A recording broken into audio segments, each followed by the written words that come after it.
Up, hey-o. Muto reads equations and formulas to us one by one in his usual Yes, exactly. That is exactly what I meant to say. Of course. Muto reads equations and formulas to us one by one in his usual unenthusiastic monotone directly from the book. It is possible that he might be excited about what he teaches us. Sometimes he can display an awkward spark of passion for it, as if he's starting to get into the material, but only ever so slightly. Most days, however, are like this one, where what we're covering is fairly simple, so I find it increasingly difficult to keep my concentration on him. It's not too long until my legs begin aching again, which only makes it even harder. I'm almost starting to regret walking around the city yesterday with Lily. Since leaving the hospital, I've done very little physical exertion. Walking to and from the local corner store hardly counts. Despite Emi's attempts when I first arrived in Yamaku, I've largely given up on the idea of ever returning to my old level of fitness. I have little doubt that's why walking around town for so many hours has made me quite so sore. It's depressing, and it reminds me of one more thing I can't do since I had my heart attack. It makes me feel pathetic. Now, Aikazawa. It's odd for Muto to ask Hanako a question, but not unheard of. She quickly jumps to her feet, a little startled, and immediately pins her eyes onto him. She knows that Muto calling on her is rare, so all eyes in the classroom are going to be on her. This way, she doesn't run the risk of making eye contact with anyone else. Yes. In this particular example of redox reaction, the combustion of methane reaction actually produces one more product than is listed. That product is... Even though it's a softball question, she timidly waits a bit before answering, biting down slightly on her lower lip as if she's concentrating. Heat? Well done. This is an exothermic reaction, with a reaction giving more heat than is put into it. Receiving a nod from Muto, Hanako takes her seat once again and gives a relieved sigh. A shaky start, but it's something. It'll be nice to take her out for her birthday, somewhere different from the usual isolation of her room and the tea room. With the progress she's made until now, I don't think she'll have much of a problem going to the city. Right then, for the remainder of this class, I'd like you to work in groups of 3 or 4 on the problems in Chapter 12. I'll be here if you need me. As he sits himself down as if to do nothing, Muto sits down behind his desk, pulling some loose sheets out of a folder and starts on some kind of paperwork of his own. I thought teachers were supposed to do that kind of thing after class, not during it. I feel like as long as you're not busy with something, you can do whatever you want whenever you can. Regardless, I look to my right to pick out someone to form a group with. Given the 2 smiling faces hovering near mine, I don't think I'm going to get much say in the matter. I suppose we have a group then. Hey, John, you want to work together? Okay, that's great. It's really been a while. The class begins the process of noisily shuffling the desks around. Well, Shizune doing the same as she puts hers in front of mine. She's a little lucky to not be able to hear the din in the classroom, which is loud enough to cause some discomfort. Truth be told, working with Shizune and Misha is probably a good outcome. Shizune and I are pretty good at the subject, and Misha has really nice handwriting, and she's got hair drillies, so that's a thing. As I looked at Misha, I noticed a tall figure behind her. The shadow catches Misha's attention as well as she turns to face the dark-haired observer. Dun-dun-dun-dun! Good afternoon, Hanako! Hello. Shizune finally notices Hanako. After looking up and following the gazes of Misha and I, in quick measure, she taps Misha on the shoulder to get her attention before signing away. Shichan says if you're looking for a group, you can join ours. Hanako looks down and blushes a little at the offer. Out of all the people in the class, Hanako's most familiar with the 3 of us, so it's reasonable that she'd come to us first. Then again, her actually coming up to a group with the intention of joining them is something she apparently very rarely did before. She leaves briefly to drag her desk over, and Shizune and Misha wheel back to me as soon as her back is turned. Neat! I guess we get to play again, Hichan. You hardly ever play with us anymore. I wonder why. You 2 always seem to have some ulterior motive. Crazy that. That hurt, Hichan. I'd almost think you were insulting me. But it's Hichan, so I know that you're joking. Such a great sense of humor about it. That'd be awful if someone were to take advantage of your good nature, like making you help them with their work. Wah-ha-ha! Shizune seems excited for a second, a little surprised that I'm willing to challenge her, but when she sees Hanako coming back, she backs off with a smile. I guess the mind games are over early today. Hanako gently sets down her desk in front of Misha's. Her eyes are locked downwards, and I'm left wondering why until I look around the class. Most are busy setting up their groups, but a few are casting curious glances at her. At this range, it's hard to tell whether this is where their interest in her ends, or if they're talking about her as well. It's strange. No one bats an eyelid when Hanako runs out of class to avoid group work, but now that she's making an effort, they're staring at her as if she's done something wrong. We all moved to sort ourselves out, spreading our textbooks and worksheets around the large surface created by the 4 joined desks. It isn't long before the class as a whole gets down to work. Hi, Hanako! It's nice to finally work with you. Yeah. Are you the reason Hee-chan has been avoiding us lately? Shi-chan says it's a little rude, but if Hee-chan wants to spend time with a cute girl, it's understandable. I don't think it's like that. Hanako starts to fidget unused to this kind of attention. I think that an ordinary person would drop the conversation by now, but Misha is like the antithesis of Hanako. Part of that includes being blind to ordinary social cues, while Hanako is overly sensitive to them. Because of that, Misha barrels ahead with the questions, too quickly for me to get a chance to interject and guide the discussion somewhere more comfortable. Really? So, he wasn't hanging out with you yesterday? No. I can feel my cover being blown already. Lily didn't want Hanako to know that we were out buying presents for her, let alone planning out her birthday party. It'd be good for her to find out. Or wouldn't be, I imagine. Yeah. Yeah, I was doing something else. You know how it is. Really? I wonder what was so important for Hee-chan to blow us off like that. If it wasn't to spend time with Hanako, then what could it be? It's really interesting. Now this is starting to feel like an interrogation. I'm surprised at how Misha is able to exert such a feeling of pressure without actually intending to. It's the drillies. Were you with Lily? Out of nowhere, Hanako manages to stumble on the answer. She may be dreadfully quiet and shy, but she's very intuitive. What makes you say that? Yesterday, Lily said something similar. Suspicious, Hee-chan! I demand that you explain yourself. Hey, shouldn't we be doing the assignment? But it's so mysterious. Even Hanako wants to know. I turned to look at Hanako. It's true. From the expression on her face, it's obvious that she wants to know as well. And I think we're past the point where I can weasel out of having to provide an explanation. I apologized to Lily in my mind. She really did want to keep it a secret, but now it doesn't seem possible anymore. I feel a rush of conflicting emotions so jumbled that I can't really identify them. But they crash around in my head as I try to calm down and speak. All right, I'll tell you. I went into town with Lily, but it isn't what you think. Lily and I were, for Hanako's birthday, the cat is out of the bag, but it looks like Hanako is taking it a little better than I thought she would. A brief silence passes over our little group as Shizun and Misha look at each other sheepishly. I can tell that they didn't expect the game to turn out like this. Oh, wow, turns out we ruined a surprise. Huh, maybe we shouldn't have done that. Bummer. Misha looks up to Hanako in order to apologize, then pauses. Hanako is staring at the middle of her desk and barely moving, a maudlin expression on her face. I guess I was wrong about her taking it well. Hanako? I'm sorry. There's a few seconds pause, but Hanako lifts and shakes her head. It's okay. Her expression looks odd, like she's very tired. That doesn't seem natural, but it's nothing alarming. Nobody really wants to continue with the current conversation, so we open our textbooks and begin our group work. Uh-oh. That's the ominous music. This is pretty dull. While the equations we're supposed to work out as a group will take a while, most of it's going to be boringly mechanical. It also doesn't help that while that didn't go as bad as it could have, it has left an awkward atmosphere around us. Still, we manage. Shizun's face betrays that she's has about the same expectations of our work as I do, and the two of us begin to write our group's results. Misha, on the other hand, is scrunching up her lips and very visibly trying to make heads or tails of what we're doing. Hanako is looking on quietly, absorbing what we write and what I say. She usually has the same expression when the teacher speaks. It's a shame her attendance is so unreliable. With the way she takes in information, I think she'd do quite well in class. If she actually followed the lessons regularly, I wonder if this might be why Shizun seems so hard on her.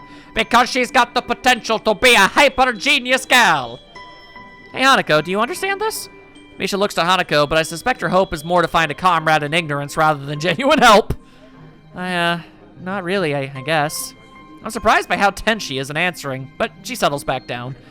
She breathes out, and the way her body and head lower reminds me of a deflating balloon. You okay? I can go over this if you want. Hanako shakes her head slightly, but then again, I don't think she needs the extra explanation despite what she said. Misha quickly interjects, entirely oblivious, and I end up slowly going through how we ended up at one of the results, step by step. Times like this remind me that this kind of work may not be mechanical for everyone, but rather feels that way to me due to my grasp of the subject. It's a satisfying feeling. As Misha brings her bald fist out into an open-handed realization, I discover another nice feeling. My explanation got through to her, and she managed to work out the next equation by herself with a minimum of guidance. Throughout all of this, Hanako is unusually unresponsive. She's normally very quiet, but one can still see her eyes roving periodically over the landscape of the classroom in front of her. or anxiously moving her hands in some way, or shifting her shoulders periodically. Right now, these small movements that I've gotten used to seeing are all missing. Something not moving at all is definitely weird. Even Misha can tell there's something wrong. Hanako, are you sure you're okay? Yes. Are you sure? I'm fine. A little more strongly this time, but she turns away as she says it. It only makes me doubt her answer, yet at the same time, I can tell she doesn't want to talk about it further. Having already had one very awkward conversation today that I'm still not fully over, I don't want to pursue the matter too much either, so I don't. We settle back into our routine, debating over our answers whenever a doubt comes up, but as time goes on, I notice that Hanako isn't talking at all. It's frustrating. She has made so much progress. It makes me a little angry at Shizune and Misha for undoing the surprise Lily had wanted to keep secret so much. I know I'm at fault too. Maybe I could have kept it under wraps somehow. Shizune has noticed Hanako's silence as well, and it's also getting antsy. I can see it on her face. It's strange that even though she's deaf, Shizune has perceived Hanako's unusual quietness sooner than Misha. Hanako, you're being too quiet. You have to contribute too. Someday we might work on a bigger project, like one that's so big it's worth celebrating afterwards, like with ice cream or cake. Ice cream and cake or cake. If you act like this, he won't take you along. Oh boy. I can tell they're trying to tease her to bring her out of her shell, but I don't think that's the kind of approach will work on Hanako. It just makes her feel worse. Guys, don't tease her like that. Hee-chan, it's all in good fun. Shi-chan says she teases everyone anyway. They do back off, though, with Misha moving away from the issue by asking me a question again. Not seeing how difficult the problem she's working on is, I don't know whether it was a skillful dodge or mere coincidence. Could be a combination of the two, let's be honest with ourselves. It takes way more of our time than necessary because Shizune keeps disagreeing with me while I'm trying to explain it to Misha, and Misha is quick to believe her over me. So quick, in fact, that she forgets to translate what Shizune is saying. Hey, the clock is kind of ticking down. We should speed up a little. Hee-chan, you sound a little like Shi-chan there. Hee-chan, Shi-chan, oi. Just because I looked at my watch? Jeez, is that really all it takes? Time management and suddenly I'm the student council president? Oh, that doesn't look good. I look at Hanako's desk to see how she's doing and freeze. Our papers are covered in equations, but Hanako's only halfway there. It seems like she hasn't written anything in the past 20 minutes. When I realize that, I want to kick myself for how dumb I've been. I should have known that someone as fragile as Hanako wasn't going to just brush off what happened so easily. But I've been too eager to move on from an awkward situation to notice. She's been slowly shutting down for the last half hour, and I had no clue. Her pen is still in her hand, but she doesn't slowly spin it around like she usually does. There isn't a single idle movement from Hanako. Only the fact that she tries to inch away once she feels Shizune, Misha, and me looking at her tells me that she's even still conscious. We look away, and at least in my case, it's partly out of shame that's gotten to this point. I think she might be on the verge of a panic attack. I say that as somebody who's actually experienced a few. Though on the outside, she's shut down almost completely. I know that it's a different story on the inside. What kinds of things could be she thinking about as she tries harder and harder to shrink into herself? Is it by willing it she could somehow disappear? Everyone is looking at her now, stealing quick glances in between putting the finished touches on their work. Misha attempts to ask what's wrong, but that only makes the problem worse. If she wasn't frozen to her seat, she would have probably run out of the room by now. Misha's questions are loud enough to be heard throughout the entire classroom. And for a second, I'm ready to snap at her because I can only imagine how much worse it's making Hanako feel. But at the same time, I mean, she's not trying to be bad. Here, come on. Of course, if I were to do that, it would only make the situation worse. I believe that Hanako had gotten stronger, and she has, but it wasn't enough, and I was too eager to believe it. Now she's terrified, alone in the middle of the classroom, and there's nothing I can do without drawing more attention to her. It's infuriating. Misha's worried, and even Shizune is biting her lip. None of us know how to deal with this situation, so I decide to call Mudo. His judgment would probably be better than ours. I look up and manage to catch his eye, silently motioning for him to come over. I want to make a little fuss about this. I want to make as little fuss about this as possible, since if there's anything that would make this worse, it's more attention being focused on her. I know that Hanako can see everyone staring at her group, specifically at her, because they know if there's a problem, it has to be her. Ugh. Everyone knows her, and it's the first thing anyone's mind would leap to. Her reputation for being a truant has marked her as an unusual person, even an unusual Yamaku. Who knows how many times they have stared at her before. Maybe it's because she's seen the class staring at her so much that she fears their gaze like she does cowering from them. This time it takes Mudo to walk over. Must be like an eternity to Hanako, and she looks as she's about to fall over. Mudo quietly begins to ask us what's wrong before catching himself as he sees Hanako. Did we upset her? Don't worry. Muto bends down after calming Misha and looks intently at Hanako's face. Hi, Kazawa. Can I help you at all? His voice is hushed and gentle. Everyone's acting so differently around Hanako now that the whole class has noticed something wrong with her. Hanako doesn't respond, so Muto gently rests a hand on her shoulder. She starts shaking at his touch, but won't even look up. Hanako continues to stare into the equations on her desk, vision so unfocused that I doubt she even sees them. She's worse than before. I remember that not even an hour ago she was able to talk almost normally. Muto grimaces a bit as he stands again, and now that his expression's changed, I can see he wasn't exactly unaffected by what happened either. He takes a deep breath to settle himself before speaking in a very quiet voice. I'm a little impressed at how quickly he takes control of the situation. Is that it? Nothing's wrong then? Muto seems to say that to no one in particular. However, his words sound convincing enough that most of the people who were looking over at Hanako now turn away, getting back to their work. He gives a quick glance to his left and right. Several people at the desks around us are still staring curiously, but other than that, we seem to have escaped attracting too much attention. Muto notices me doing the same as him and smiles a little in his usual stilted way. I think for Aikazawa's sake that it would be good to quickly take her somewhere away from others. Nakai, Hakamichi, could you please take Aikazawa out of the classroom? I'll keep everyone settled, so please don't worry about anything but her, okay? He looks at Misha to tell her to interpret his words for Shizune, but she's already finishing her translation by the time he does so. It's remarkable how little thought she needs to sign, as she still looks quite dazed otherwise. Nodding, Shizune and I stand and move to either side of Hanako. Muto steps back to allow us some room and talks to the table behind us, so some people there have begun to mutter between themselves about what's going on. We look at each other before lowering ourselves in unison, taking one arm around each of our shoulders and lifting. The two of us begin to walk at a slow pace to make sure we don't inadvertently hurt her. As much as we try to make this look normal, I'm quite sure there would be many more gazes on us if not for Muto's distraction. Eventually, thankfully, we reach the door and go through. Nobody's outside, so we walk down the hallway. Doesn't seem like it's making her more at ease than she was in the classroom. Finally, I ask if she wants to just sit down. For a while, we simply stay in place and wait for her to say something. Shizune tentatively rubs Hanako's shoulders a little, but there's no response. Eventually, she shakes her head a little when Shizune tries again. Both of us are looking at her, so we pick up on it immediately. Shizune's hand comes to rest on Hanako's shoulder as she awakens, her face lifting to two very worried and anxious people looking at her. She looks at us silently for a while. I'm initially worried she might freak out to do something so extreme, or something extreme, but those fears prove unwarranted as her expression slowly changes from an almost lifeless blank state to a more normal, withdrawn shyness. She worriedly lowers her head, her eyes evasively moving to the side. She looks embarrassed, almost ashamed. I didn't want to say something, anything to help. I can't, though. I don't really know what just happened, or even what caused it. I feel helpless and ashamed of myself for not being of any use. Shizune sighs before looking at me. Even without words, I think I can tell what she's asking. I'll take Hanako to the nurse. Is that okay by you? I try to communicate my intentions through hand gestures, but I don't feel like I managed to get through to her very well. Shizune makes a dreary face in response to my gesticulations, confirming my impression. She stabs her finger in the air decisively, first at me, then at Hanako, and then towards the stairs. She waits for me to nod before pointing at herself, then pointing at the door to the classroom. I get the feeling Shizune is much better at this than I am. I nod at her, since her plan is after all the same as mine. Shizune gets ready to make her exit, but she only leaves after looking at Hanako for quite some time. Are you okay with me taking you to the nurse's office?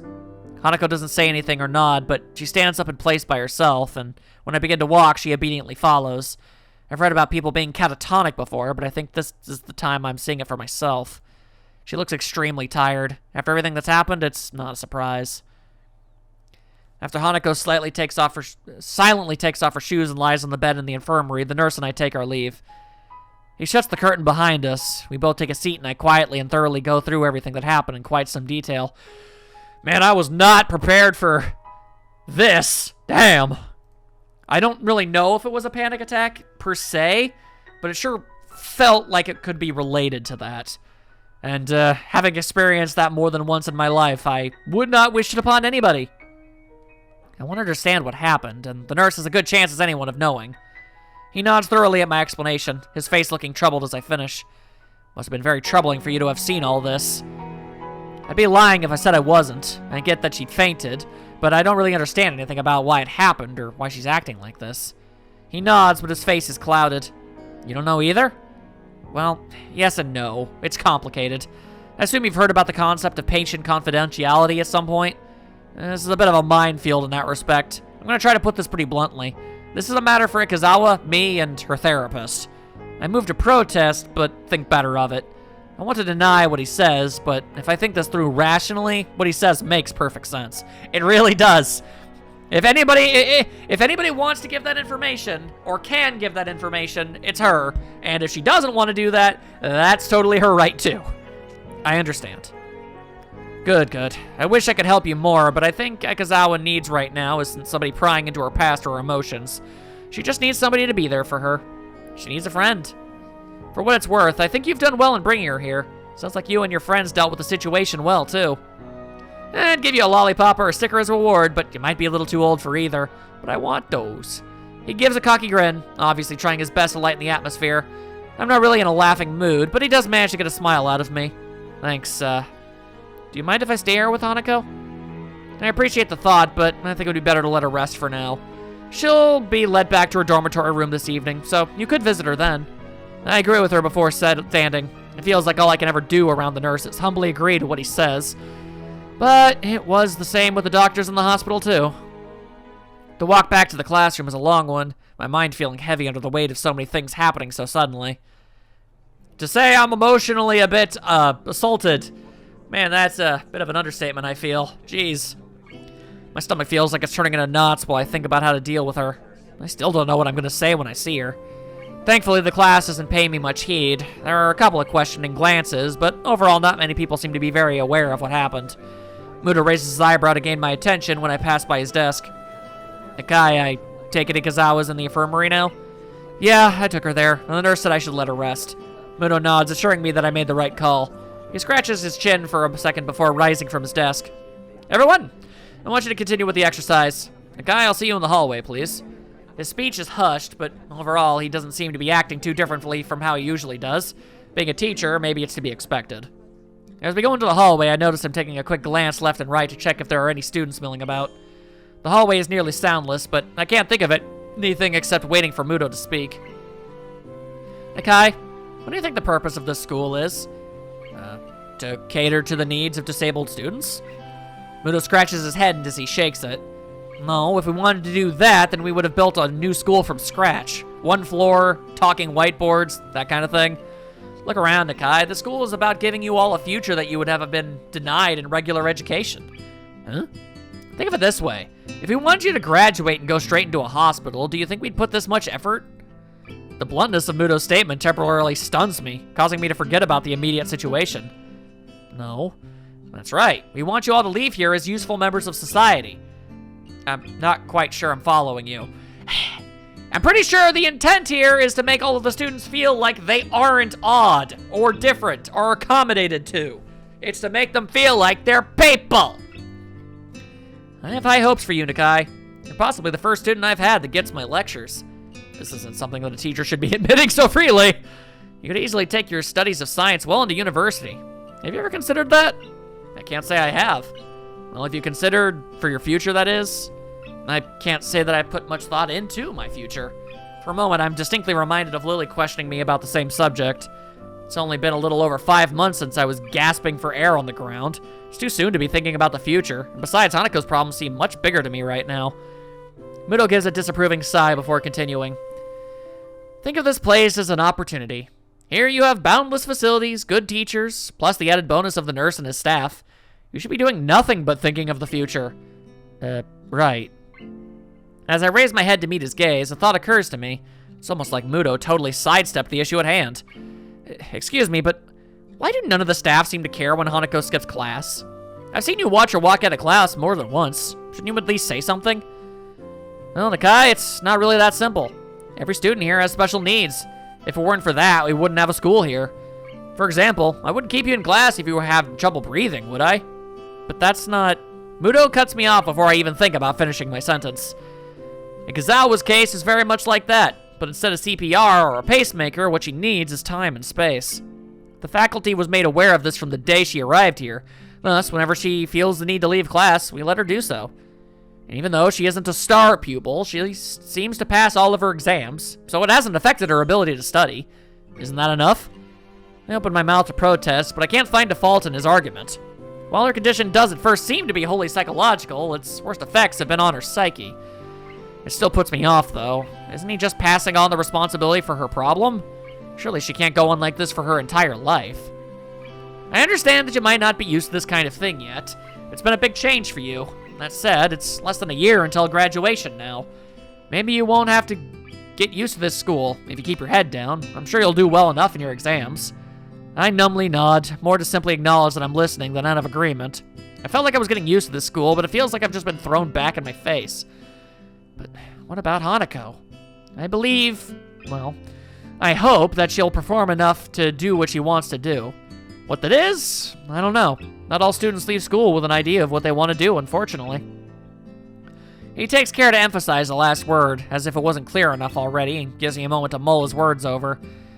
Today's been a troublesome day for you, and I doubt you'd be able to concentrate much anyway after all that's happened. So I'll allow you to take the rest of the day off. Your grades have been good in this class so far, which makes me think you won't have any trouble catching up on what we've been doing. He gives a small smile along with his praise, as if to make up for the seriousness of his lecturing before now. Go collect your things, and I'll see you tomorrow. Right. Thank you. Muto's roundabout speech has left my thoughts scattered. I'm still not any closer to working out what I can do to help Hanako. If anything, my mind is all the more confused after what Muto said. I'm also still bothered by the fact that Hanako wasn't helped at least as much by Shizune, her enemy by proxy, as by myself. But I don't know whether that is just a male bravado or genuine concern. While I collect Hanako and my things from the class, I continue to try and sort out my feelings. I want to say that I understand her, that I'm there for her. But while I might have been able to say that just yesterday, I can't say it now. I wish I could. It's a highly delicate situation that I personally do not have anything vaguely resembling an answer to. I'm not good in social situations. I feel like just about anybody would be able to tell you that much. I lay on my bed, trying to collect my thoughts. After Hanako's panic attack, called it, I found myself fundamentally reassessing the relationship we share and what I know about her. I had a hard time dealing with 4 months in the hospital. One look at her scars tells me that she was in for a lot longer than I was. Be that as it may, I know next to nothing about her past. She has told me about the house fire, but only in the most basic way. And what of her family? I still haven't asked Lily about them. There hasn't been a good opportunity to bring it up. I don't know where she grew up, or what her old school was like, nor of her past friends, her wishes and ambitions. Not even her tastes in music, food, and movies. All the little things that I knew about all of my old friends. Just what have I been doing for all this time if I've been with her and Lily? In the distance, I hear the bells signaling the end of classes. With any luck, Lily will soon realize that neither Hanako nor I are around to return to the dormitories. My mobile phone starts to ring, cutting my thoughts short. It quite startles me, as I've rarely been called since coming to Yamaku. Hello? Isao Nakai speaking. Oh, Isao. I'm glad I found you.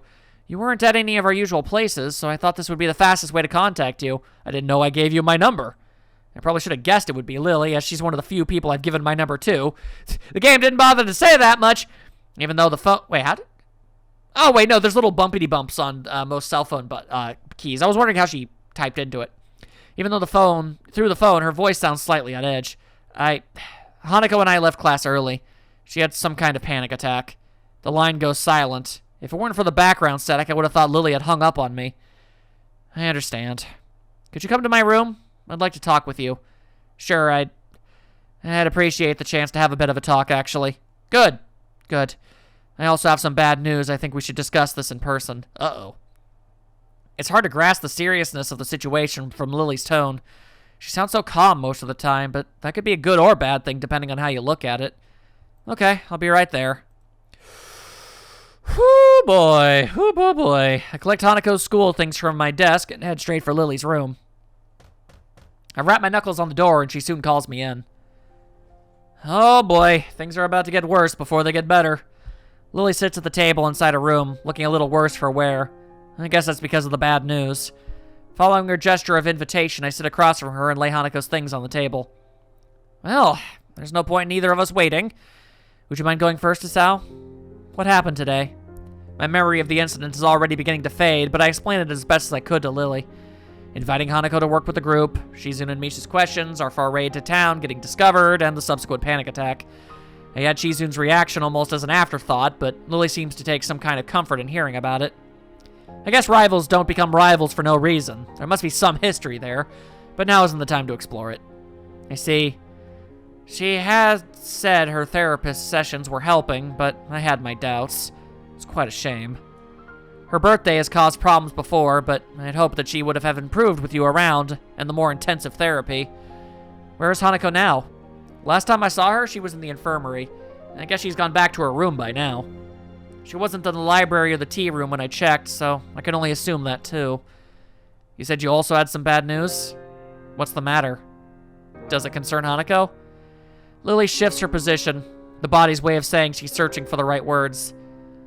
My aunt has fallen gravely ill. I'm afraid I'm going to be heading back to Scotland to visit her and to spend some time with my family.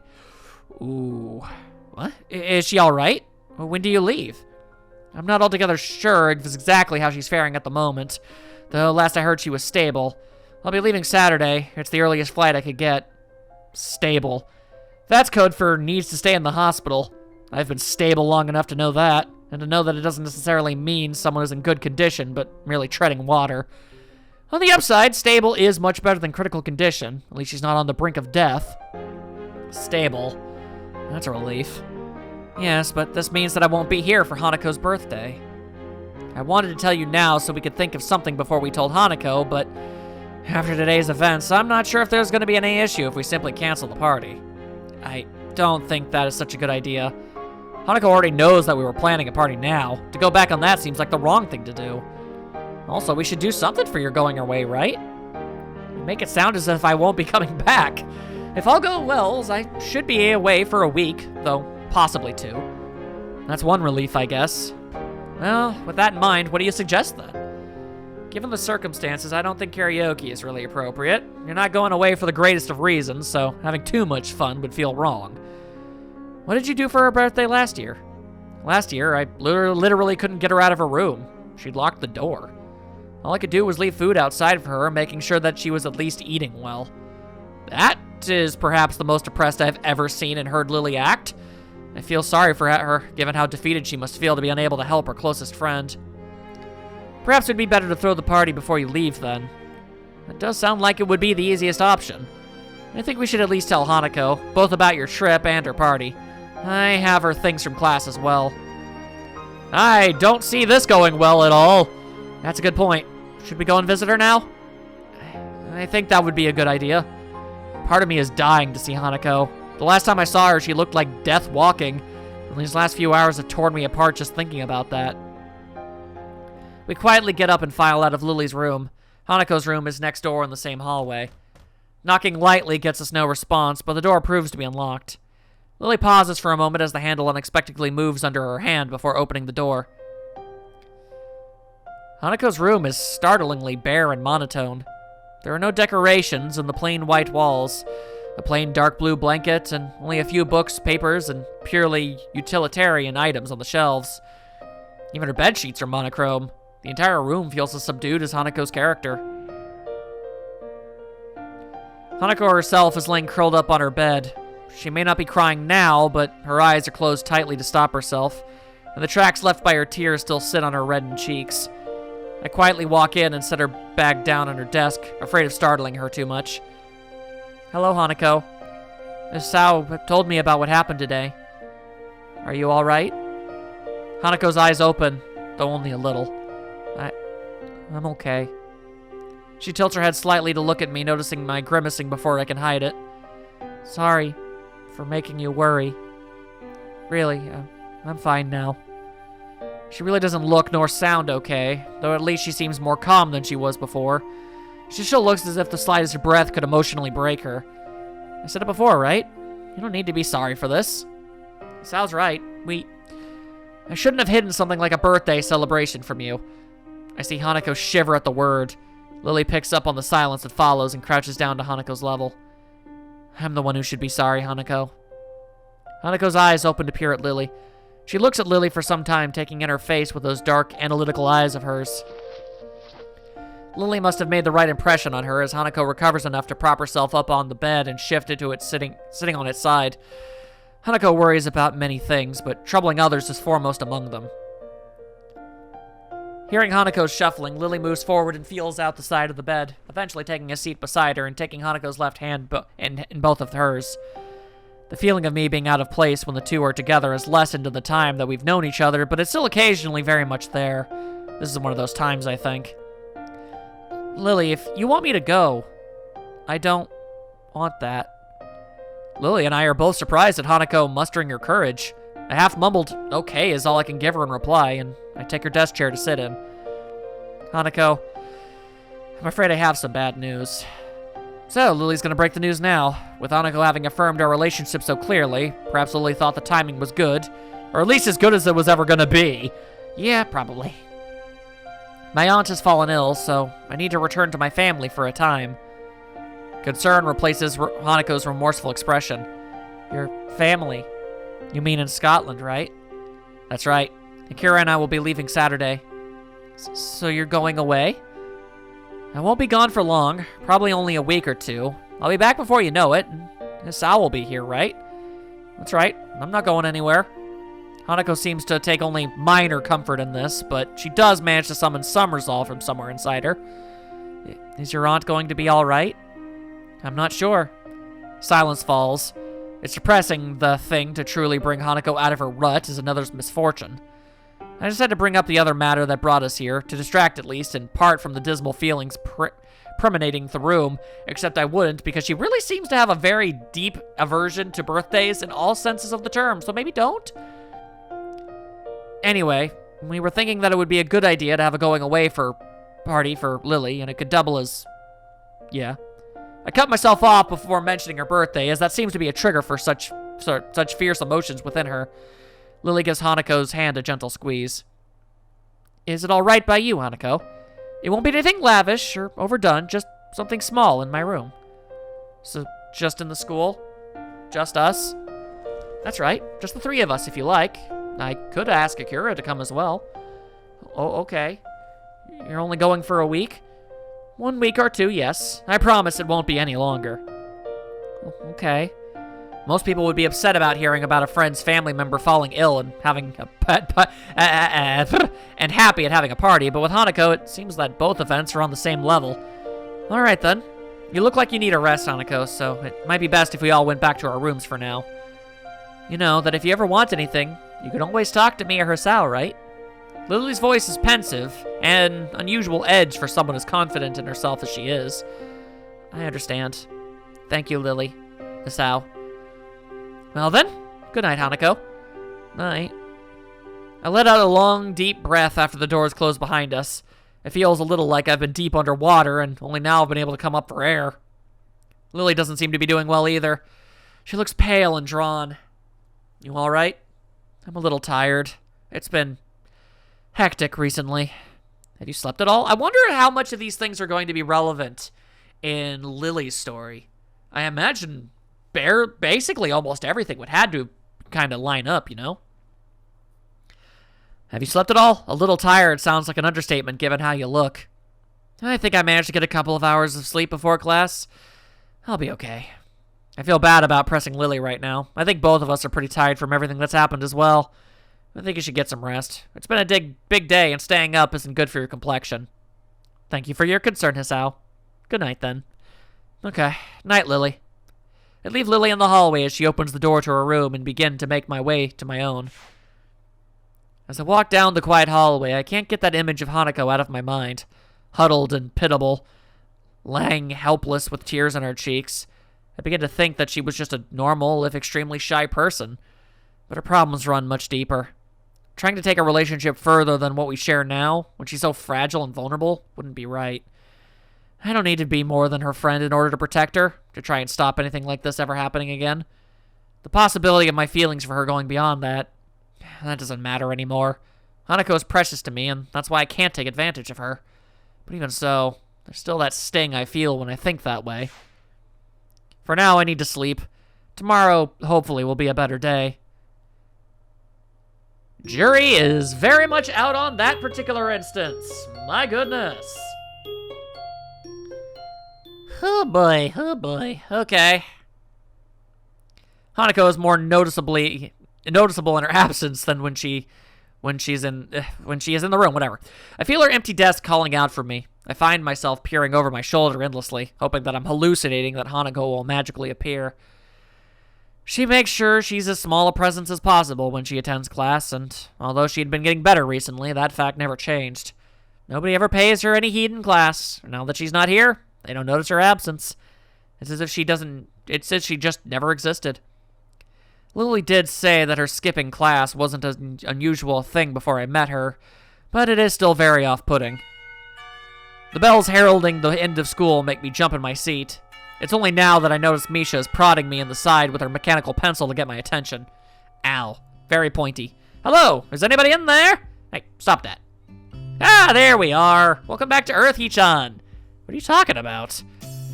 You kept on dazing off into space. I was beginning to think that you might be trying to contact alien life. Really didn't get much sleep last night, so I don't doubt Misha's words. I'm not sure whether it was due to my medicine's side effects, Hanako's panic attack yesterday, my worrying about her in general, all three. Maybe, I don't know, maybe the weird hand in the toilet was a bit of a thing too. Who knows? I yawned tiredly before resting my chin in my palm, having been reminded of how badly I slept. Hey, are you really alright? Yesterday kind of rattled me as well. Yeah, I guess. I wanted to speak to Hanako again, though. Did you see her last night? Yeah, Lily and I talked to her. This may sound a bit weird, but can you tell Shizune thank you? From both me and Lily? I know Lily technically didn't thank Shizune, but I could tell by her reaction last night that she wanted to. At least that's how it works out in my head. I think what Shi-chan is trying to say is, you're welcome. The furious sighing in Shizune's reddened cheeks tell me that what she said was entirely different. Her blatant, flustered expression is amusing enough to make me chuckle. What's so funny, Hee-chan? Was it something she said? No, that's not it. I was simply thinking about how cute Shizune could be at times. Wah! You're right. Shi-chan is really cute when she tries not to be. Oh! Well, there's a thought. Huh. Well, maybe I'll learn more about that later. I noticed that Misha decided not to sign her response to Shizune. Maybe Shizune's rage is enough of a counter to any quantity of cute. Nevertheless, Shizune quickly calms down and signs something else to Misha. Oh, okay. Shi-chan wants you to come and have dinner with us. Dinner, eh? Turning away from them a bit, lest I be swayed by their pleading smiles, I begin to mull it over. The invitation certainly is tempting. A takeaway dinner with two cute girls is not a bad thing, after all. The thought of Hanako locked up in a room, though, keeps me dancing on the edge of my mind. Sorry, I'll have to pass. Aww. Misha doesn't sign my response, but Shizune picks up on it easily enough and grimaces in disappointment. She moves her arms amusedly, beginning some form of either protest or coercion, but stops herself and taps Misha's shoulder twice. Once Misha gives Shizune her attention, the only statement Shizune has on the matter is a shrug. Oh well, it's your choice, Hee-chan. I promise I'll join you two another time if that helps. Misha perks up at this, but Shizune doesn't share her reaction. With a flick of the head to signal for Misha to follow her away, Shizune simply raises her hand to silently wave me goodbye. As the two make their way out the door, I return the gesture until they're out of sight. I didn't think they would be so disappointed, and it makes me feel a little bad for ditching them. Still, I have things to do. Ain't that just about a thing? The girls' dormitory is especially rowdy today, with a number of girls loudly playing games and watching the television in the common room on the first floor. I can hear their voices even now, standing in front of Hanako's door. It's an odd contrast to the emptiness of the floor she's on. The voices from below make the emptiness feel all the more lonely. I'd hoped Hanako would be in class today, especially after the talk Lily and I had with her last night. But I feel like I shouldn't hold it against her. It was a pretty awful episode, and to have experienced it firsthand must have been all the worse. Not knowing what state she's in, I take a small breath before giving a few sharp knocks on her brown door. All I can do is stand and wait, doing my best not to feel anxious. As the seconds wear on, I begin to think she might be asleep and didn't hear me knocking. The door handle rattles a little before I can raise my hand to knock again, though. She make a little peek. The door opens a sliver, an eye appearing in the gap only just large enough for it to peer through. I'm sure this girl would install a peephole in her dormitory door if only such thing was allowed. I just stand and smile at her. I don't think words would really help her here, after all. The act is returned in kind, with Hanako wordlessly looking at me. The gap's not wide enough to see her expression, and I can only guess what she's thinking. Time passes as we look at each other, the only sound being the disembodied gated from the ground door. I'm not sure how long it takes, but eventually the eye moves away. I keep wondering whether to let me in or shut me out until the door slowly begins to creak open. Now that I have a full view of her in her bedroom behind, the first thing I notice is that Hanako's hair is quite damp. She's recently showered, which is made even more obvious by the scent of shampoo wafting towards me. The look on her face seems one of curiosity, as if she's not really sure what to make of me. Even so, I'm not really all that sure of what she's thinking. It feels as if she's gone away for a long time, and having now returned, neither of us know what to say to the other. Hanako realizes she's staring, looking away awkwardly before turning to the side and gazing at her feet. I decide to take it as an invitation and step past her into the room, closing the door behind me as I do so. I can see her hands fiddling in the folds of the oversized gown that hangs from her shoulders. I try to concentrate on what I want to say, but the scent from her addles my senses. To my surprise, it's not me, but Hanako that breaks the silence. Why? Because, why did I come here? I was worried about Hanako, so I came to her room. She let me in as I had hoped, and then, what? What did I mean to do? What did I mean to say? Why didn't I think this through before coming here? I want to make up for what I feel I caused, at least partly. I want to try and remove the distance I feel between us since then, and to see her happy. How can I do that when I don't know the first thing about her? I wonder if this is how Awanako felt when she saw me lying in that sterile pastel blue hospital bed. A deep sigh steadies my nerves a little and ends my stammering. I don't think I've ever felt this nervous around someone before. When I'm like this, I don't think I can lie. Even if I could bring myself to, Hanako would see through it right away. I don't know, I just wanted to see you, I guess. Her fingers stop moving, giving me a little surprise. Looking up to her face, she gives a sweet smile and a nod. That was a satisfactory answer for her? Oh, since you're here, I'd like to play a game of chess with you. I almost hang my head in disbelief that all she wants to do. After all, I've been winding myself up so much. Is playing a game? Looking at her face, though, a tentative smile perched upon it, I realize that this is more than that. She could have not bothered answering the door. She could have shut it as soon as she saw my face. She could have asked me to leave. She could have just rejected me at many points, but she didn't. Now with this calm face, she wants me to play the same game that we played when we first really spent time alone together. A feeling of relief washes over me. Everything will be all right.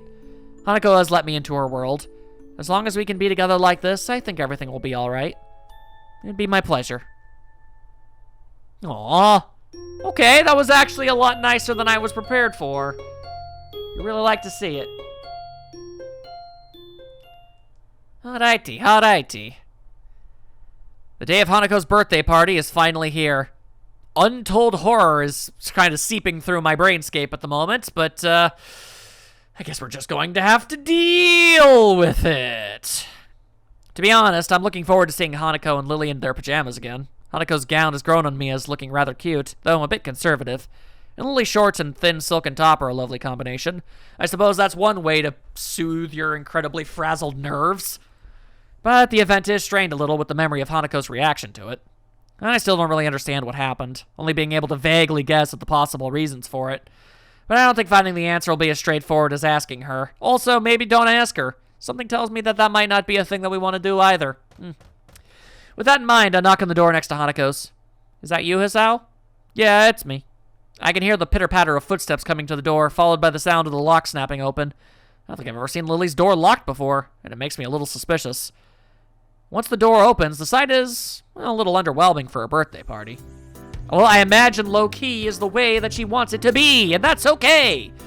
Hanako returns to her seat at the table with a quick smile and a nod, leaving me to close and, assuming they wanted it to be kept that way, lock the door. And I do so. I realize that the scene before me is that of an evening tea party, just like any other between the two. Somehow I don't think I should be surprised. To my relief, Hanako looks relatively calm. The break from class has probably done her good and given her time to wind down a bit. I take a seat between the two at the low table in the center of Lily's room, the brightly colored teapot steaming away between us. A tall brown bag close by Lily's side catches my attention. I covertly try to glance inside it a couple of times, but can't get a good look from here. Looking to Hanako, it seems like she's as curious about it as I am. Hey, Lily. Lily finishes off the teacup raised to her lips before setting it down and giving me her attention. Yes? I was wondering about that brown bag. She pauses for a moment, then gives a slightly cheeky smile. That would be Akira's present. Unfortunately, she said she was working and can't join us. Lily leans over and feels out the item inside before raising her arm. I raise an eyebrow as 2 items, not one, rise from the bag. The glass necks are grasped by Lily on either side of her middle finger, so this is why she had her door locked. Wine? There are 2 small thuds as the bottles are brought to the rest of the table, one red, one white. I want to believe that it's fake non-alcoholic wine, but if it was, there wouldn't be any need to be this circumspect. Ugh. Alcohol? Seriously? You sure this is a good idea? Lily smiles politely and giggles. I'm not really convinced that she is. These would be my present for my sister. I know it's a bit questionable, but a little shouldn't hurt. If Lily took serious issue with it, I don't think she would have agreed quite so easily. That aside, I had Akira squared as the serious and responsible type. Maybe like an older Lily. It looks like I was wrong. We aren't even legally able to drink yet. Well, in that case, I won't complain. They don't look bad either. Ah, delightful, spoiled grape juice, everyone's favorite. I'm no connoisseur, but at least the bottles look nice. Apart from a superstitious glass of wine or 2 given from my father, or a Serpetius? I don't even know. For my father at family dinners, I haven't really had enough to know what's what. That, and I can't really say I'm a total straight edge. Going by Hanako's expression, she's thinking the same. And it's her birthday anyway. Shall I open one? Up! Okay. My heart skips as I hear 3 sharp bangs coming from Lily's door. Hanako's head flicks around and Lily's eyes close as she listens intently. None of us want to be busted for this. Who is it? Let me in, I'm cold. Lily lets out a resigned sigh before motioning for Hanako to open the door. She obediently gets up and fusses with her gown before moving. Apparently still not quite sure of who it is, but trusting enough in Lily to do as she requests. I can just see a blonde, dark-suited figure become visible over Hanako's shoulder as she opens the door. Happy birthday, Hanako. Thank you, Akira. Oh, Hanako gives a bow while twiddling her fingers in front of her. So this is Lily's elusive sister. Oh, dang. Akira follows Hanako to the table after shutting the door behind her, giving me plenty of time to have a good look at her.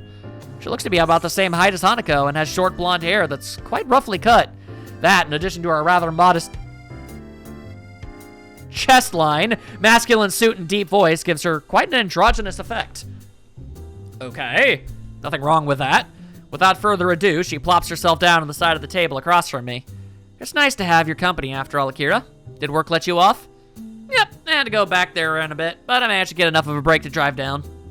So, this would be Hisao then. A confident smile gets thrown in my direction, so I nod politely in return. Considering she just jumped straight to using my first name, she's much more informal than her appearance would suggest.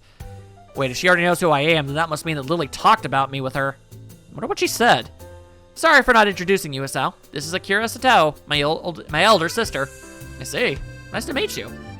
The person in question loudly claps her hands together, making Hanako jump a little bit. It was ever so slightly adorable. Akira notices this and looks uneasy for a fraction of a second before getting back into her stride. Only now do I realize that Akira hadn't paid Hanako's scar any undue attention. Hanako also seems to be comfortable, if not exactly relaxed around Akira. Well then, I assume the presents got through? No point in waiting, considering Hisao and the birthday girl look like they're pretty eager. Lily giggles as I awkwardly turn away, a little embarrassed by the fact that I couldn't hide my interest. Hanako's eyes are telling me that she wants to try the wine together with me, though, so I settle for a look of badly feigned indifference. Akira manages to uncork the first bottle with small effort, and Hanako goes to get some glasses before I get to pour the 4 of them full of white wine. I heard somewhere that white wine has less alcohol than red wine, so I think it would be best to start with that. I honestly have no idea if that's true or not. Here's to Hanako, and to Lily's trip. I mean, technically it's Akira's too. Cheers. After the traditional raising of the glasses, we all take a sip of the pale yellow liquid. It tastes like ass-flavored ass, and I despise every impossible moment of it. It's nothing like the stuff I've had with my parents, with the fruitiness of the flavor almost entirely hiding the taste of alcohol. Maybe this is what proper wine is supposed to taste like ass-flavored ass. Then again, it's possible that Akira just chose a wine which would be suited to our tastes, since none of us are used to alcohol yet.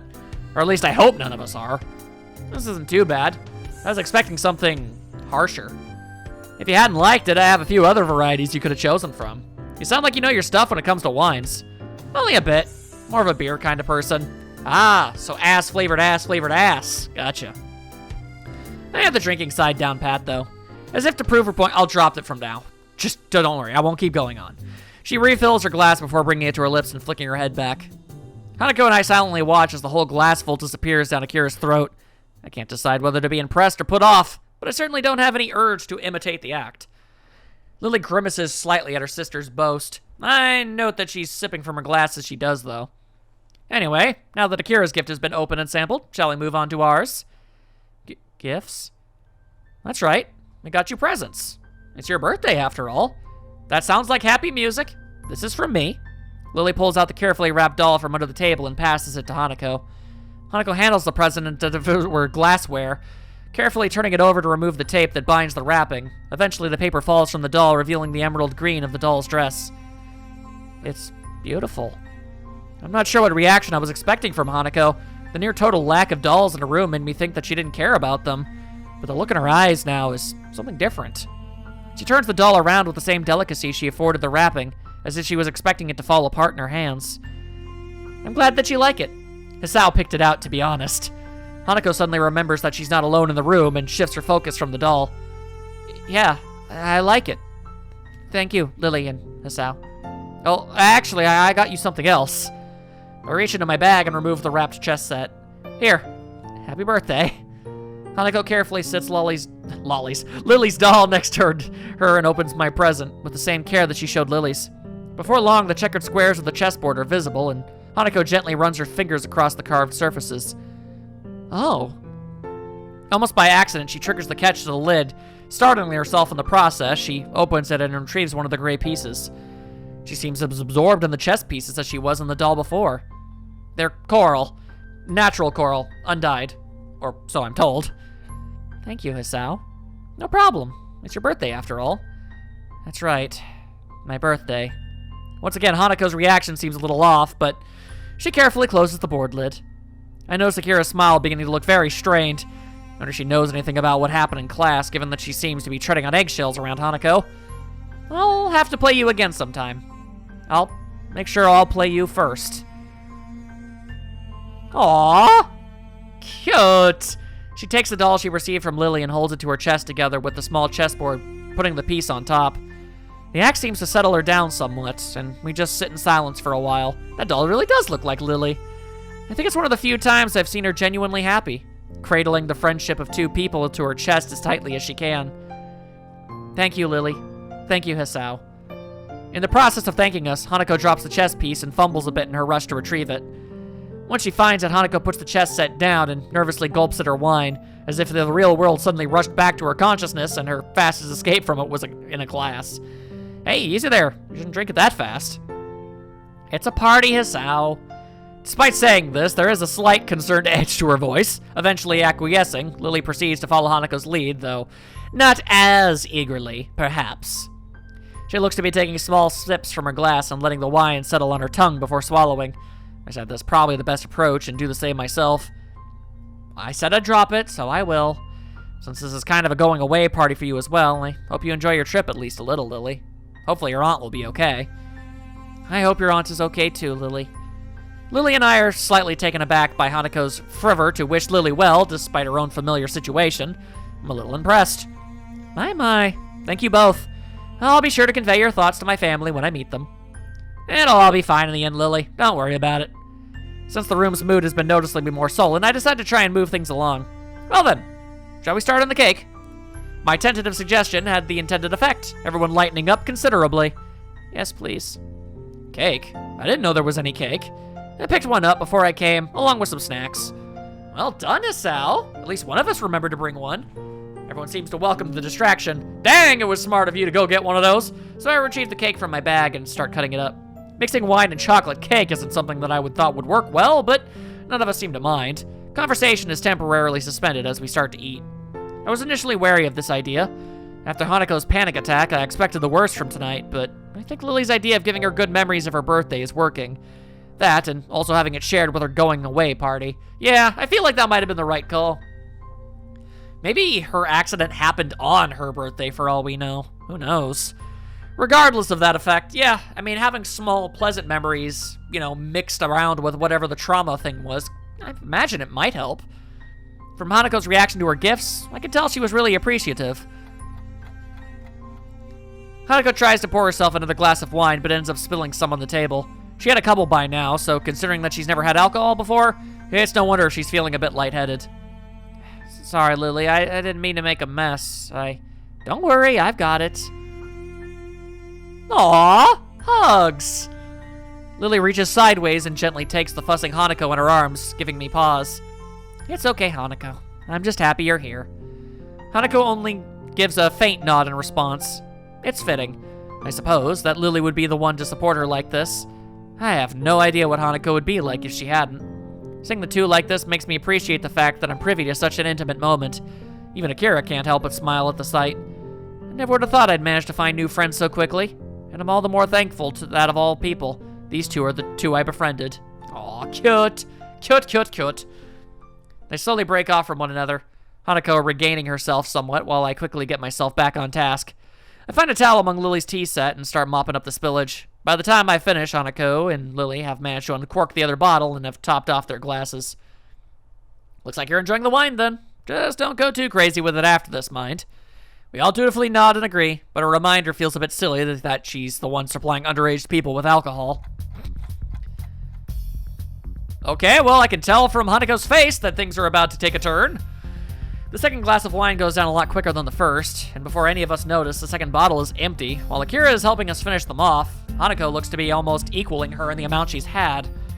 My head feels a little light, but I think I've managed to gauge my own tolerance surprisingly well. Hanako smiles lazily, toying with her doll's hair. I think it's a pretty safe bet that she hasn't moderated herself as well as I don't think it was Hanako's intention to get this drunk, but it seems that the alcohol hit her all at once. She has a very light frame, something which wouldn't help her handle booze well either. Lily cradles her glass, running a finger among the rim. Her cheeks are rosy, but she's managed to avoid looking woefully drunk. Akira is, as I expected, largely unaffected. Her smile might be a little wider than before, though. Maybe. Hanako suddenly hiccups and accidentally knocks over the doll. I think I should maybe go to bed. Thank you, Hisao. Thanks, Lily and Akira! She slurs Akira's name pretty hard, barely avoiding breaking out into a giggle midway through. She's completely plastered, and I can't decide whether I should feel a little bad or not for being amused at the state she's in. It really is bizarre to seeing her act so carefree. A shame that it's only with the help of alcohol, as that's incredibly unhealthy. A way of being able to do that. Here, let me give you a hand. Akira begins to get up to help Hanako out, but she stopped when Lily gives a sharp cough. Hisao, would you please? Akira looks a little surprised, and I have to admit that I am as well. I don't mind the request at all, let alone when it's said with such a smile. It just comes rather unexpectedly. Sure, no problem. Hello there. Oh my. I pick up the chess set and help Hanako stand up. I do feel somewhat responsible for her, considering that, other than Akira, I'm probably the most sober person in the room. She nurses the doll in one hand and offers me the other. There you go. We stumble out the door into the hallway and into Hanako's room. Hanako bumping into me a number of times on the way. Inside the room, I flick on the light as Hanako turns her attention towards a shelf on her dresser. An elegant doll is sitting on it, staring into the bare room. There you go. You'll be safe in here. Cute! Hanako gingerly places the doll next to the other one and straightens its dress. They sit in silence. Hair and clothes perfectly arranged, just like the teapot in Lily's room. They serve as a distinct contrast to the dull whites and grays that permeate her bedroom. Satisfied that her dolls, her only two real possessions, are safe, Hanako takes a step back and stands up, staggering severely. I step forward to catch her if need be, but she regains her balance without my help. For a while, both of us stand in silence as Hanako looks downwards towards the cupboard. After a minute or two, she begins to sway a little from side to side. It's very off-putting. Are you going to be all right? Hanako raises her head and turns around to me as if she's only just remembered that I'm also in the room. What's unexpected is that she takes 2 steps towards me and wraps her arms around my body, her head coming to rest against my chest. I can feel my heart beating as all of my senses feel like they're coming alive again, after they're deadening through the previous drinking. A nice little moment at the same, but I feel like we should all tread lightly here. I wouldn't ordinarily assume such things, but after the last story, I wouldn't want anything that anybody would regret would happen here, is all I'm saying. The smell of wine in her breath, the feeling of her fingers through my clothing, the scent of her hair underneath my chin. My hand remains out in front of me, not daring to touch her. The temptation is there to hug her, to embrace her, to tell her everything will be fine, but This feels wrong. Really, really wrong. Okay, at least he got it. Hanako. But I want to stay with you and Lily. Hanako's slurring reminds me a bit of Misha. She probably wouldn't be pleased to hear that. You know I can't. You're a girl and I'm a guy, after all, and Lily needs to sleep. She gives a disappointed groan. It's so strange for her to act so forward. Don't worry, I'll see you again tomorrow, okay? I decide to rest a hand on her head to reassure her, deciding that this is as far as I'll allow myself to go in terms of physical contact with her while she's in this state. Very good. Okay, that's what you want to hear. Hanako's head nuzzles against my chest. It makes me feel all the more uneasy with the situation, and as her hands tighten around my back, I quickly decide to bail out. I rest my hands on her shoulder and give her a firm but gentle push. Her grip tightens a little as I do, but she eventually breaks off. I don't want you to go. Hanako, please. Akira and Lily are going to start thinking weird stuff if I take too long here. It's perfectly true, too. I really don't want to take any chances, and I feel very uncomfortable right now. I shouldn't try to read anything into the way she's acting right now. I read that aside from alcohol-lowering inhibitions, people can react to getting drunk in many different ways that don't necessarily reflect reality.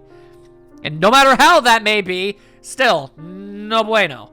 Even without that, there are plenty of ways to interpret what she's saying. As long as she's safe, I'm going to try and get out of her room as soon as possible. Hanako hiccups again, looking a right mess as she stands and looks downcast in the center of the room.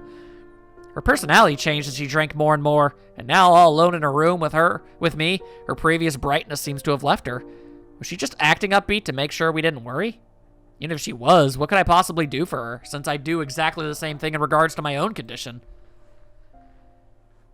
Distancing myself from my thoughts, I eventually managed to corral Hanako towards her bed. There were attempts to tame the wild sheets on it, end up accomplishing little.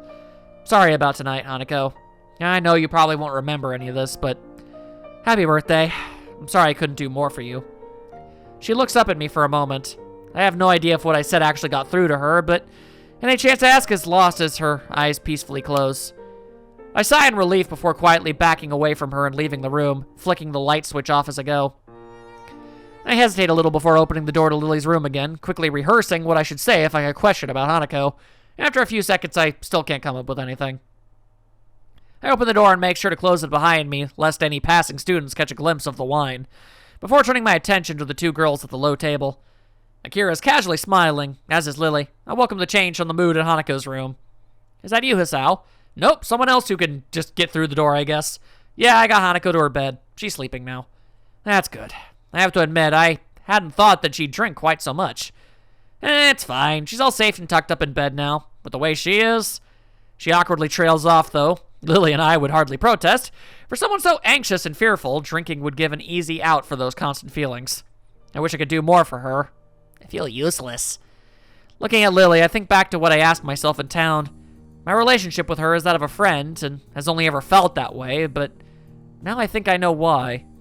Lily's been there for Hanako and me since I first met her, but she's like that for everyone, trying to do her best to make them feel better. With that in mind, then, what's the bond between me and Hanako? After rescuing our relationship following the panic attack I had inadvertently triggered during class, I feel like we're back to being friends, but she's on my mind more and more. I can't say I view any other girl in quite the same way, but maybe it's just a normal reaction to someone acting like this. Say, Akira. She yawns before looking at me. It is getting pretty late. You know about what happened to Hanako, don't you? Yeah, Lily told me. I negotiated pretty hard for a break so I could come down and help make her birthday a bit brighter. We get along pretty well. Nice! It surprised me to hear that from someone as extroverted as her, but if Hanako can come to know through Lily, maybe she had time to get used to Akira. And on that note, I'd better get going. I'm already going to be a bit late as it is. But it's already so late. Sorry, we got a bunch of work dropped on us, so overtime it is. She levers herself up with a grunt and heads past me towards the door. Just before she leaves, she turns back towards us. You haven't forgotten about the time for the flight and all the rest. Don't worry, I have everything ready. It's just a matter of packing when it gets closer to the time to leave. Yep, atta girl. I'll see you guys later then. As I continuously make her go, phoo, whoop, phoo, whoop. Anyway, sorry. And with that, she disappears through the door, and with her hand held high in farewell. Your sister is something all right. I probably should have thought that comment through before saying it. Regardless, Lily seems quite amused at my appraisal. You okay after all that drinking? Not wasted and just hiding it well? I assure you I am quite all right. I can moderate myself. You seem quite self-possessed as well, if I do say so myself. Yeah, well, I guess your moderation applies to me as well. With little hesitation, I take a seat at the table in front of Lily. I want to address this directly, if for no other reason than to settle my own thoughts. I mean to ask this, but it took me a while to make up my mind. Do you have any idea about what triggered that panic attack? I gathered it was something to do with her birthday, but I don't know anything more. Even Akira was being really careful around her, so I assume she knows as well. Lily's smile drops, the gaiety of the birthday party now well and truly over. To be honest, I'm not sure of all the details myself. Hanako told me that she was in a house fire. She told me as much, after we met and spent a lot of time together. Other than that, she's quite simply never told me. She never told you? Assuming the worst, what does she have to look back upon? A life of isolation and possibly even the death of her family? So she doesn't even know if her family's around. Maybe even going as far as blaming her existence for their deaths? Even thinking about what little I know of Hanako's past is bleak. To have lived through all that and to live on with those memories must be infinitely worse. Lily looks similarly depressed, but I can see her rebuild at least some of her composure before my eyes. I get the feeling that both of us talking more frankly than we might otherwise do thanks to the wine. But it feels like just talking this out is a good thing anyway. I feel kind of helpless about it. When it's put like that, what can I possibly do for her? I'm not wholly sure I should tell you this, but Hanako told me that you visited her the day after we both went to check on her. I must admit that I did not predict she would take such a step so quickly after what happened, nor did I expect you to. I think it was a nice gesture on your part. It wasn't much, really. It's just, at times like this, I sometimes think it would be better if we never had to leave Yamaku, or at least this town. Things are so much easier without others around. I didn't expect Lily to look quite so troubled at what I say. After a while, she looks lost in thought. She moves to speak, but stops herself as soon as she does, and rethinks. It's a bit off-putting. I think... Tell me, do you have anything planned for Friday evening? Friday evening? No. Isn't your flight to Scotland the next day? I don't think it would be a good idea to tire yourself out before you even get there. It'll be alright, you needn't worry about me. I'd do this tomorrow evening, but I imagine Hanako will be feeling rather off for a while. The thought of how she's going to be tomorrow makes me grimace. Maybe we should count our blessings that she didn't end up simply throwing up from drinking so much while having such a low tolerance. Well, I'm going to be able to attend whatever you're planning. What is it? Oh, nothing unusual, I assure you. Just a little excursion. And you'd better be off, Isao. I can't imagine it's long at all until curfew is here. Oh, damn curfew. I'd completely forgotten. I look at the clock next to Lily's bed, but it seems to be some oddity without written numerals, which I suppose makes sense given Lily's condition. Not wanting to risk a haughty security patrol giving me a scolding, I get up and decide to go to the dorm as she says. Well then, I guess I'll see you in Hanako tomorrow, assuming that both of you manage to get up in the morning. Thank you for your concern, Hisao. Until then. With that, I make my way out of her door and into the hallway. I hope her idea will be a good one. But I honestly have absolutely no earthly clue. She generally seems to be mostly on the up and up, so I'll assume things will be fine.